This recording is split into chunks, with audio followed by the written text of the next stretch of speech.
Thank you.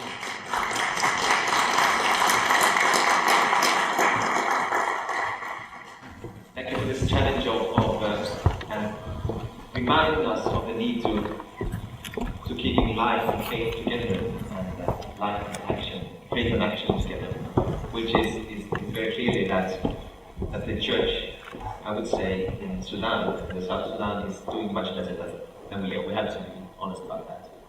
But we should take this opportunity to be encouraged, and also to be bold enough to discuss these things. And maybe we should use this time to discuss a few areas now where the church has a role to play, I believe, or do we?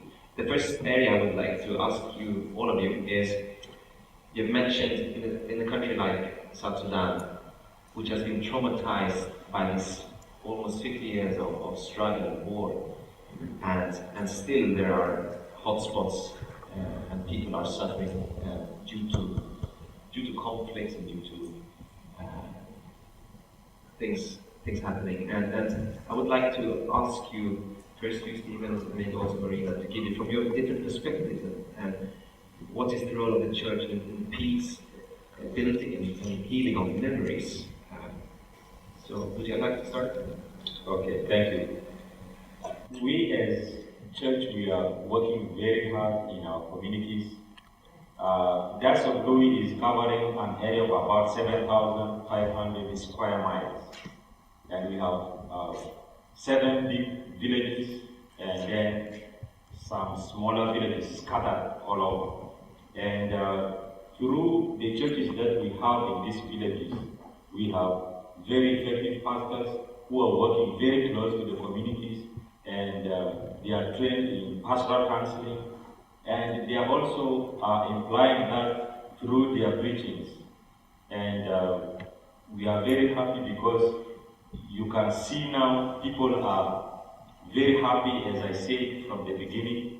They are very happy about the new nation, and they are very happy to open up their hearts to forget the past and they start new beginning of their lives.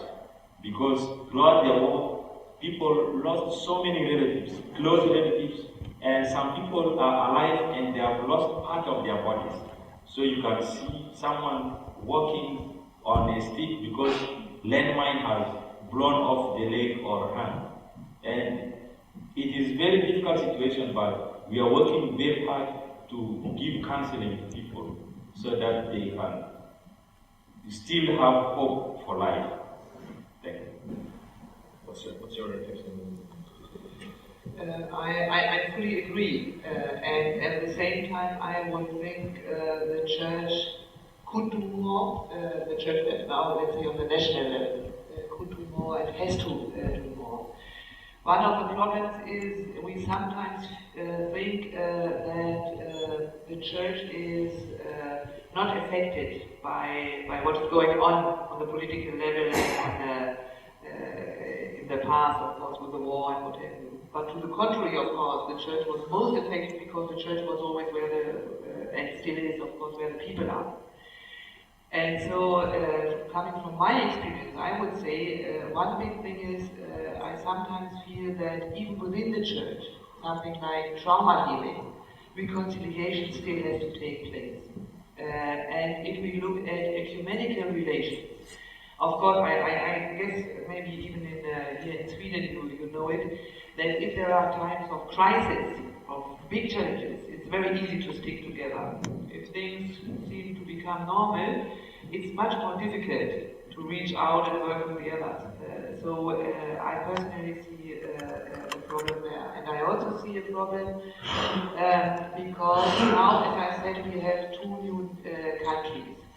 And maybe like the example of South Africa, if you come from a past where you, in one way or the other, feel very much part and parcel of the movement, because not because you were fighting, but because you share the goal. And now, out of a sudden, your former comrades are the government. Of course, the church has to find its new role. And I sometimes feel in South Sudan, the church still has to find the role vis-à-vis the government, especially on the national level. Because yes, it's nice, you have easy access. Many of those who had worked in the church are now in government positions. So most of them actually on the high level. But at the same time, the church can also be too close to the government. So I don't know how you look at it, Bishop Stephen, but I always feel in a challenging situation like we still have in South Sudan, we still need this, the role of the church being a watchdog, or at least a barking dog. And so I feel that there are challenges around that also. And in terms of reconciliation, trauma healing, to me, the church, and they committed themselves anyway, to play the leading role. But much more needs to be done. As I said, everybody is traumatized. Even some of us from outside who only have been visiting, have been there from time to time, have been bombed and all these kind of things together with the people. We all are traumatized. And up to the president, I would say. So there is really a long way and much more work needed on these various levels.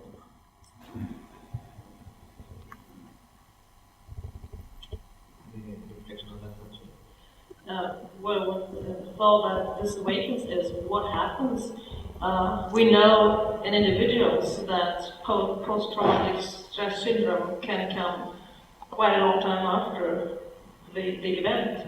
So what happens when a whole state gets sort of collective post-traumatic stress syndrome? And I don't know how much research there is on these kinds of things, but that would probably be something very important to look into. And so that one is prepared as much as one can be prepared.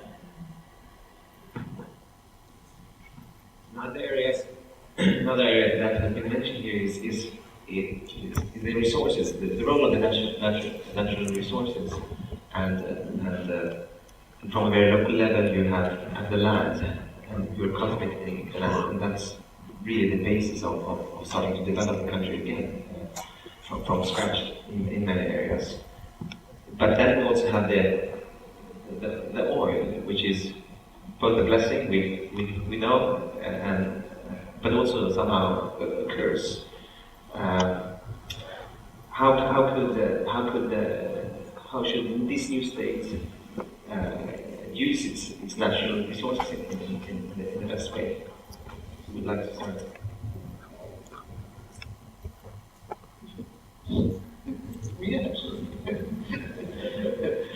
Yeah, so you put these two things together now. One is the land, and the other one is, let's say, the things below the land.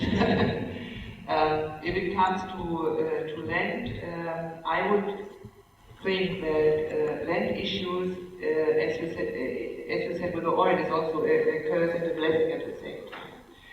Because there are many issues around the land which have not been solved yet. So land titles, for example, is a big issue. Land grabbing is a big issue, especially in the capital. Disputes over lands, over boundaries, is not only an issue between Sudan and South Sudan, but even on the local level. Issues of land of those who return after many, many years where they have been displaced, either in Sudan or in neighboring countries, and now come back and find their land occupied by other people, is a big issue. But the biggest issue is that although, and especially Western Equatoria, where Louis is so much blessed by natural resources in terms of wonderful land and what have you, and you can basically grow everything. The big problem, I think Bishop mentioned it, is the infrastructure. So how can you encourage farmers to produce a surplus, which is very easy to do because the soil is so rich, if you don't have access to the markets? And it's really kind of ridiculous that all the things which are sold in Juba, for instance, are coming from outside, including the fruits, including the vegetables, coming from Uganda, coming from Kenya. I'm happy that Kenyans also have their business and Ugandans have their business. But at the same time, you have all this food which is basically getting rotten in South Sudan because the access to the market is not there. And of course, if the access to the market is not there, how can you build the economy? And the economy also has not to be built on the national level, but from the local level, also, of course, to give more hope to the people to provide life. And that is why I'm saying this is one issue, but there have to be proper laws on the level of the government, both on the national level as well as on the state level, on the county level, and much more is needed to put into infrastructure, to provide trucks for transport, for instance, and all these kinds of things. With the oil, again, as you know, there has been an idea after the oil was stopped now to build a new pipeline to Mombasa in Kenya and another one to Ethiopia. This is nice ideas, and they are very well advertised, but they cost millions and billions of dollars. Of course, people are saying, oh, it's only a matter of some months, which these experts say is nonsense. It will take a long time. And this shall not be forgotten, experts are saying that the reserves, at least those which have been discovered so far, will come to an end anyway in 4 to 5 years' time. So relying on the oil resources is not the best idea. If you really want to build something sustainable, you need to have a diversified economy, like everywhere. And I think this is sometimes also something people are not looking at. Everybody is focusing on oil because it's a big issue, it can make headlines, it's attractive for media and what have you. But to really have this long-term plan of building an economy and building a country from the scratch, including sustainable, environment-friendly installations. Not using oil for producing power, for instance, in South Sudan. But you have the sun there, why not to invest in solar energy? It's a new topic, but if I now start talking to you, I will not end before an hour, because I'm really looking at this. There's such a lot of potential, and I sometimes feel the way it's discussed is very, very limited and very short-sighted. Not looking ahead. I wish there were more planning sessions on where do we want to be in 20 years' time.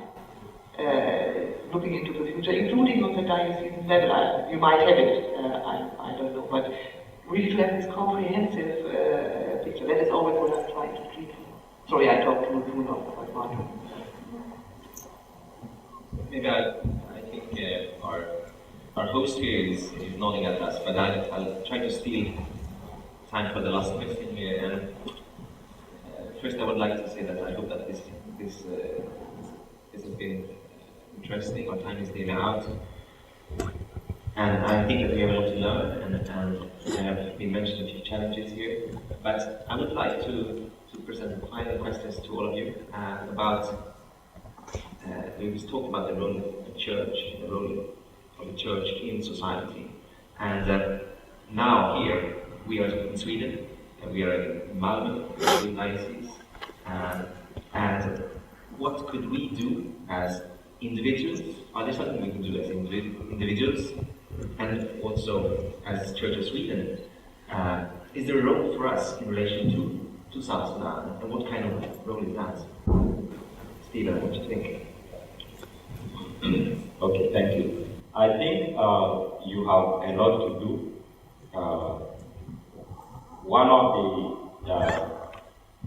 of the ways that you can do is continuously keep people of South Sudan in your prayers, and particularly pray for the Diocese of Louis. And secondly, you can feel free to come for your vacations in Louis.